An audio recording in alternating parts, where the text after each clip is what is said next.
I was standing in front of my mirror adjusting the delicate pearl earrings Marcus gave me for our engagement, feeling like the luckiest woman alive. In just 2 months, I would marry the man who taught me to believe in love again after the nightmare 6 years ago. Everything felt perfect, almost too perfect. My mother had been acting strange lately, taking secret phone calls and avoiding my eyes. I told myself it was nothing, just wedding stress. But deep down, something whispered that a ghost from my past was about to return. Before we dive into what happened next, I would love to know where you are watching from today. Drop your location in the comments below, and if this story resonates with you, please hit that like button and subscribe to this channel. Because what happened next at my bridal shower made me question everything I thought I knew about forgiveness, family, and the scars that never truly heal. To understand what happened at my bridal shower, I need to take you back 6 years. I was 22 years old, fresh out of college, with a degree in marketing, ready to conquer the world. I had been dating Derek for 3 years at that point. He was my college sweetheart, the guy who brought me flowers every Friday and memorized my coffee order before I even knew it myself. I genuinely believed we would get married someday. Everyone around us assumed the same thing. My relationship with my older sister Priscilla was complicated, though I did not fully realize it back then. She was 3 years older than me, and in our family she was always the golden child. Better grades, prettier face, more charismatic personality. My parents adored her in a way that felt different from how they loved me. I grew up in her shadow, but honestly, I never resented her for it. I loved my sister. I looked up to her. I wanted to be like her. When Priscilla broke up with her long-term boyfriend and moved back into our parents' house temporarily, I was actually happy. I thought we would get closer. I thought we would have sister time watching movies and talking about life. Derek started coming over more often, since I was always at my parents' house visiting Priscilla. He got along well with my family, which made me proud. But looking back, there were signs I should have noticed. Priscilla had this way of touching Derek when she talked to him. A hand on his arm, a playful shove, sitting just a little too close on the couch. I noticed it, but I brushed it off as her personality. She was naturally flirty with everyone. That was just who she was. Derek never seemed to reciprocate, so I convinced myself there was nothing to worry about. One evening, I came home early from my internship. The office had let us go because of a water main break, and I decided to surprise Derek since he had mentioned he might stop by my parents' house to pick up a jacket I had borrowed from him. When I pulled into the driveway, I saw his car parked there. My heart did a little happy jump thinking I would get to see him unexpectedly. I walked into the house quietly, planning to sneak up and surprise him. But as I approached Priscilla's room, I heard laughter. Her laughter mixed with his. Something about the sound made my stomach clench. I pushed open the door without knocking. Derek and Priscilla were sitting on her bed, not doing anything explicitly wrong, but wrong enough.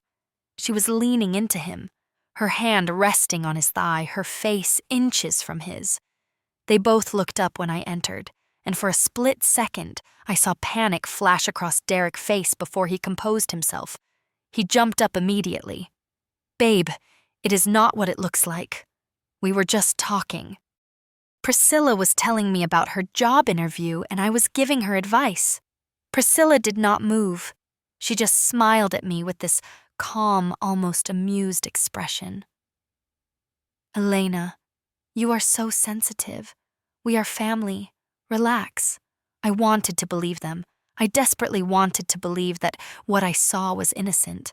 So I nodded, forced a smile, and said it was fine. But that night, I could not sleep. I kept replaying the image in my mind, the way her hand looked on his leg, the way they both seemed startled, like they had been caught doing something they should not. The weeks that followed were torture. Derek became distant. His texts became shorter and less frequent. He canceled our dates with excuses about work being busy or feeling tired. Every time I brought up my concerns, he accused me of being paranoid and controlling. Maybe I am overthinking, I told myself. Maybe I am being that crazy girlfriend everyone talks about. I noticed Derek and Priscilla had started following each other on Instagram. Their interactions were constant. He liked every single one of her photos. She commented heart emojis on his posts. When I mentioned it to Derek, he exploded. "You are suffocating me, Elena. She is your sister. Am I not allowed to be friendly with your family?" I apologized. I actually apologized to him for noticing what was happening right in front of my face. I confided in my mother one afternoon. I told her about the hotel room incident, about Derek distance, about my suspicions. She listened quietly, then patted my hand and said, "Sweetheart, your sister would never do that to you. You are imagining things. Do not accuse your own blood of something so terrible without proof." So I buried my doubts. I convinced myself I was the problem. I decided to trust the people I loved and ignore the voice in my head screaming that something was very wrong. My 23rd birthday was approaching, and I thought maybe it would be a fresh start. Derek promised to take me somewhere special. Priscilla said she had a work trip, but would call to wish me happy birthday. I was determined to enjoy my day and stop being so suspicious. The morning of my 23rd birthday started beautifully. My mom made my favorite breakfast pancakes with fresh strawberries and whipped cream. My dad gave me a card with a heartfelt message that made me tear up. Everything felt normal. Everything felt right. Derek texted me around noon, saying he had a work emergency and would be late to my birthday dinner, but he promised to make it up to me. I was disappointed, but understanding. These things happen. Priscilla sent a quick text saying her flight was delayed and she could not call until later. Again, I accepted it without question. The family dinner was small but lovely, just me, my parents, and my aunt who lived nearby. We had cake, we laughed, we reminisced about my childhood. By 9 in the evening, Derek still had not shown up. He was not answering his phone. I was starting to worry when my phone buzzed with a message from a number I did not recognize. The message was short and devastating. "Your boyfriend is at the Marriott on 5th Street, room 412. Your sister is with him." My first reaction was denial. Someone was playing a cruel joke on me. Some jealous person who wanted to ruin my birthday. There was no way this was real. But my hands were shaking as I read the message again and again. "The Marriott, room 412, your sister." I excused myself from the table, telling my parents I needed to check on something. I got in my car and drove to the hotel, telling myself the entire way that I was being ridiculous. I would get there and the room would be empty, or it would be some stranger who had nothing to do with Derek or Priscilla. I would laugh at myself for being so paranoid and go back to my birthday dinner.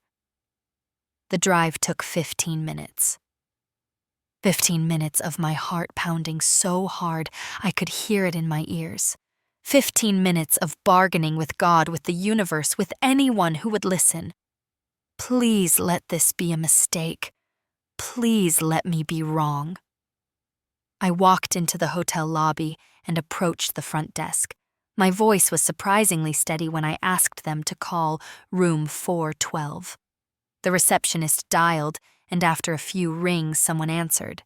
I could not hear what was said, but the receptionist looked at me and nodded. "They are expecting you. 4th floor, turn right. They are expecting you." Those words echoed in my head as I rode the elevator. They knew I was coming. Someone had tipped them off that I was in the lobby. The hallway on the 4th floor felt endless. Each step toward room 412 felt like walking through quicksand. When I reached the door, it was slightly open. Not enough to see inside, but enough that I knew someone had left it that way intentionally. I pushed the door open. Priscilla was standing near the window wearing a white hotel bathrobe. Her hair was wet like she had just showered. Derek was sitting on the edge of the bed, his shirt buttoned wrong, his shoes off. They both turned to look at me, but neither of them seemed surprised. The room smelled like her perfume, that expensive floral scent she always wore. It was everywhere mixed with something else, something intimate. The sheets on the bed were rumpled. 2 wine glasses sat on the nightstand, one with lipstick marks that matched the shade Priscilla was wearing. For a moment, nobody spoke. I stood frozen in the doorway trying to process what I was seeing. My brain refused to accept it.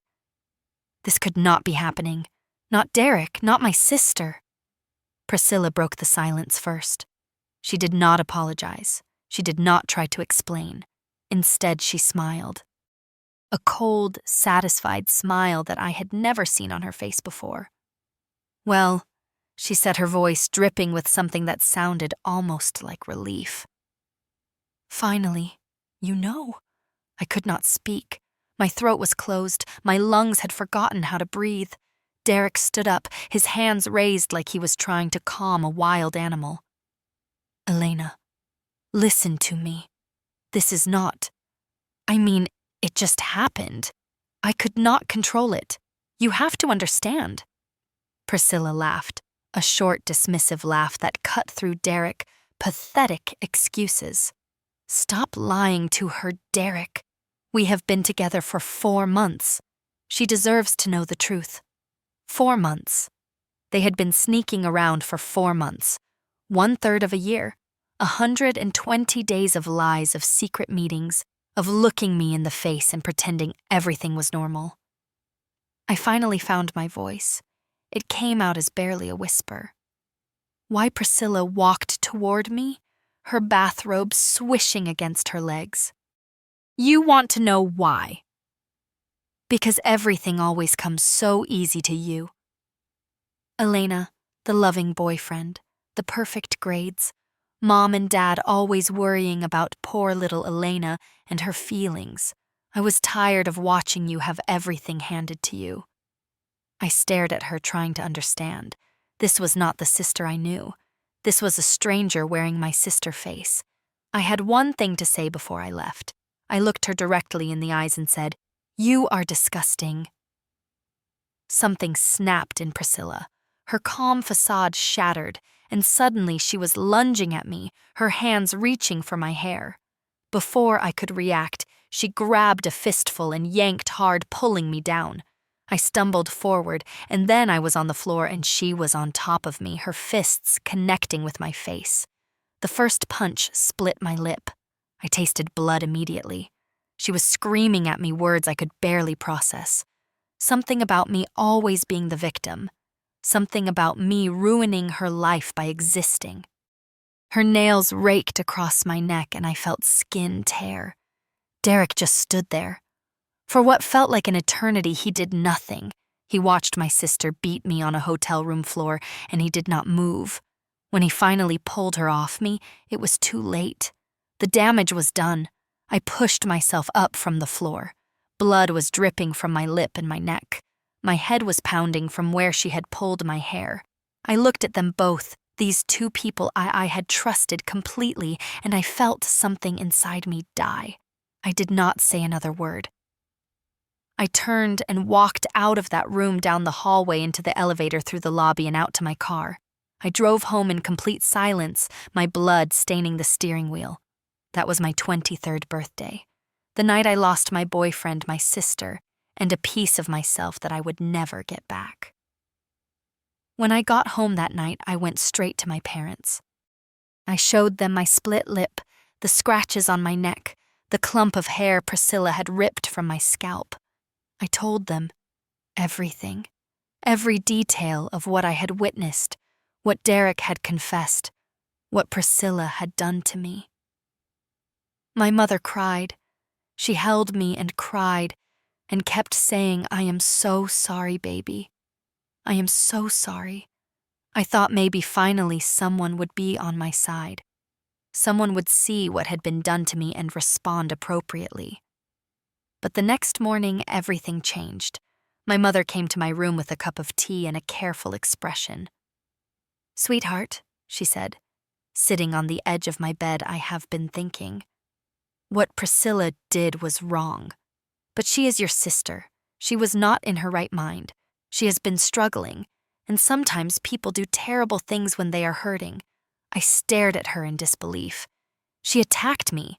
She physically assaulted me." "Look at my neck, Mom," my mother sighed. "I know, and that was not okay. But you also provoked her by calling her disgusting. Maybe if you had stayed calm." I could not believe what I was hearing. My own mother was finding ways to blame me for being beaten by my sister after catching her with my boyfriend. My father was worse.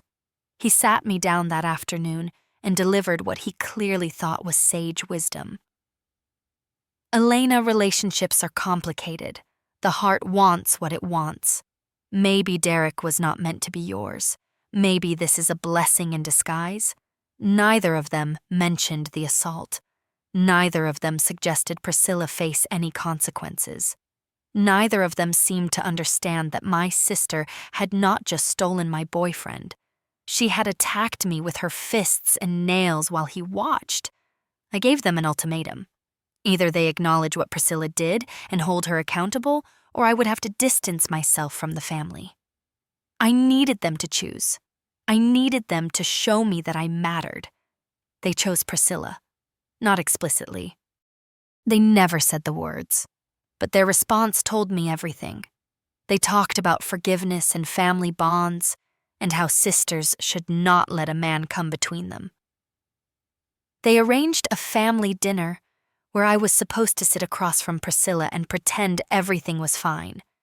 They expected me to hug her and accept her half-hearted apology. I refused.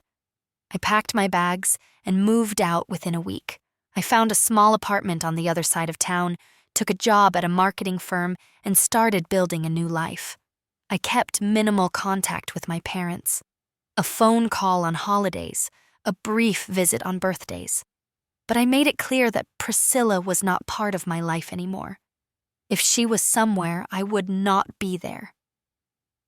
The first year was the hardest. I went to therapy to process the betrayal and the trauma. I had nightmares about that hotel room, about Priscilla fists, about Derek blank face while he watched. The scar on my neck healed, but it left a permanent mark. A thin, white line that I saw every time I looked in the mirror. But slowly, painfully, I rebuilt myself. I made new friends. I excelled at my job. I learned to trust myself again, even if trusting others remained difficult. 3 years after that terrible birthday, I met Marcus. He was a software engineer at a company my firm was doing marketing work for. We met during a project meeting, argued about a design concept, and ended up getting coffee afterward to continue our debate. He was smart, kind, and funny in a dry way that made me laugh unexpectedly. More importantly, he was patient. I told him everything on our 5th date. I laid out the whole ugly story, expecting him to run. Instead, he reached across the table, took my hand, and said, "Thank you for trusting me with that. It does not change how I see you. If anything, it shows me how strong you are." Marcus never pushed me to reconcile with my family. He never suggested I should forgive and forget. He supported every boundary I set and never made me feel guilty for protecting myself. When he proposed 8 months ago on a quiet beach at sunset, I said yes without hesitation. Which brings me back to my bridal shower. Sophie, my best friend and maid of honor, had planned everything. A beautiful brunch at an upscale restaurant downtown with about 25 guests, including close friends and some relatives. My parents were there, which I had agreed to reluctantly. I wanted to be the bigger person. I wanted to show that I could coexist with them at family events, even if our relationship was strained. The brunch was lovely. Mimosas, delicious food, laughter, and genuine joy. I was surrounded by people who loved me, celebrating the next chapter of my life. For a few hours, I felt completely happy. Then the door opened, and my happiness shattered. Priscilla walked in. She looked different from the last time I had seen her 6 years ago. Thinner with shadows under her eyes and a tension in her shoulders that had not been there before. But her expression was the same, that confident, almost smug look that said she belonged anywhere she decided to be. The room went quiet. Sophie grabbed my arm, her nails digging into my skin. My heart stopped beating for what felt like a full minute. My mother stood up, beaming like she had just pulled off the surprise of the century. "Elena, sweetheart, I have a special surprise for you. Your sister came all this way to celebrate with you." My father nodded enthusiastically. "It is time for this family to heal Pumpkin. You are getting married. Do not you want your sister there?" Priscilla walked toward me, her arms slightly open like she expected a hug. "I have missed you so much, Elena. I know I made mistakes, but I'm ready to make things right. Can we please start over?" I could not move. I could not speak. All I could do was stare at her at my parents at the scene they had orchestrated without my knowledge or consent. They had ambushed me. At my own bridal shower, they had invited the person who had traumatized me most, expecting me to perform forgiveness for an audience. Sophie stepped forward, positioning herself between me and Priscilla. "I do not think Elena wants—" My mother cut her off. "Sophie, please. This is family business." I looked down at my hands and saw them trembling. But when I lifted my head, something inside me had shifted. I was not the scared, heartbroken 23-year-old from that hotel room anymore. I was a woman who had rebuilt her entire life from the wreckage my sister had caused, and I was done being manipulated. I stood up. My voice came out steady, surprising even myself. "Mom, Dad, you knew exactly what you were doing when you invited her here. You ambushed me at my own celebration because you knew I would say no if you asked." I turned to Priscilla. "And you want to apologize. You have had 6 years to write a letter, make a phone call, show up at my door. But you chose today, in front of everyone. So I could not say no without looking like the bad guy." I touched the scar on my neck visible above the neckline of my dress. "This is not just from you, Priscilla. It is from them too, from Mom and Dad choosing to protect you instead of acknowledging what you did to me." The room was completely silent. I could feel everyone's eyes on me, but I did not care anymore. I do not forgive on anyone's schedule but my own, and I certainly do not forgive because I'm forced to. This is my bridal shower, my celebration, and you were not invited for a reason. I picked up my purse and looked at Sophie. She nodded immediately, grabbing her things. We were almost at the door when a voice stopped us. Wait, it was my grandmother. Grandma Rose, my mother. Mother, who had been sitting quietly in the corner throughout the entire scene. She stood up slowly, her 82-year-old frame straightening with a dignity that commanded attention. "Before my granddaughter leaves, she said there are some things that need to be said." She turned to my parents and her voice turned cold. "Did you two think I would not find out Priscilla called me last month asking for money? Her business failed. Derek left her 2 years ago for someone else. She is broke and desperate." The color drained from Priscilla's face. Grandma Rose continued. "She did not come here to reconcile. She came because she needs something. Money, maybe. Or a way back into the family, good graces, so someone will support her. And you two," she pointed at my parents, "you knew all this. You still thought it was appropriate to ambush Elena at her bridal shower." Priscilla started crying. "Grandma, that is not. I really do want to make things right." "Save it," my grandmother said. "I have watched this family enable your behavior for 30 years. It stops now." She walked over to me and took my hands in her wrinkled ones. "Elena, I am proud of you. You did not need saving. You saved yourself. Now go home to that wonderful man of yours." I hugged her tight, tears finally spilling down my cheeks. Then I walked out of that restaurant, Sophie beside me, into the bright afternoon sun. Marcus was waiting in the parking lot. Sophie had texted him the moment Priscilla walked in. He did not ask questions. He just wrapped his arms around me and held me while I shook. "I am so proud of you," he whispered into my hair. "You were incredible in there." The days after the bridal shower were not easy. I cycled through waves of anger, sadness, and grief. Not for Priscilla or Derek. That grief was long gone. But for the parents I wished I had. The family I deserved but never got. Sophie came over every day with takeout and trashy reality shows. Marcus held me through the nightmares that returned briefly. My Aunt Margaret called to tell me she was cutting contact with my parents over what they did. The support was overwhelming in the best way. A week after the bridal shower, I received a handwritten letter from Grandma Rose. In it, she told me she had rewritten her will, leaving everything to me and my Aunt Margaret. My parents would receive nothing. Priscilla would receive nothing. She wrote that she had always seen the unfairness, but had stayed quiet to keep the peace. She regretted that. She would not make the same mistake anymore. I cried reading that letter, not because of the inheritance, but because someone in my family finally saw me, finally chose me. The wedding happened 2 months later, exactly as planned. My parents were not invited. Priscilla was not invited, but Grandma Rose was there in the front row, dabbing her eyes with a lace handkerchief. Aunt Margaret walked me halfway down the aisle before handing me off to Marcus' grandfather, who had offered when he heard I had no father figure to give me away. The ceremony was small, intimate, and perfect. I wore a dress with a high neckline that covered my scar, not because I was ashamed of it, but because that day was about my future, not my past.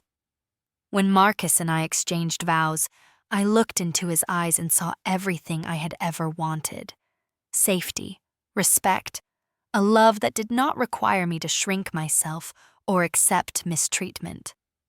Priscilla getting Derek was not a loss. It was a redirection.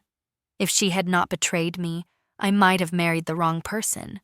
I might have spent my life with a man who could watch someone assault me and do nothing. Instead, I found Marcus, a man who would fight for me, support me, and love me without conditions. Forgiveness is complicated. I used to think it meant letting people back into your life, giving them another chance to hurt you. But I have learned that forgiveness is really about releasing the anger that poisons your own heart. I do not wish bad things on Priscilla. I do not lie awake hoping she suffers. I simply do not think about her at all anymore. And that I have realized is its own kind of freedom.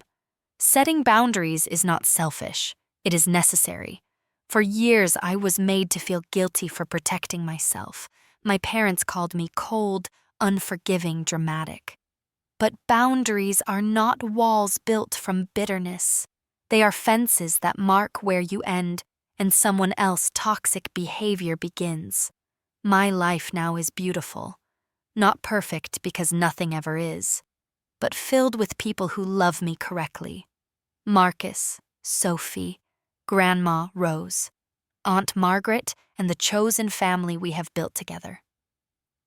I have learned that blood does not automatically equal loyalty.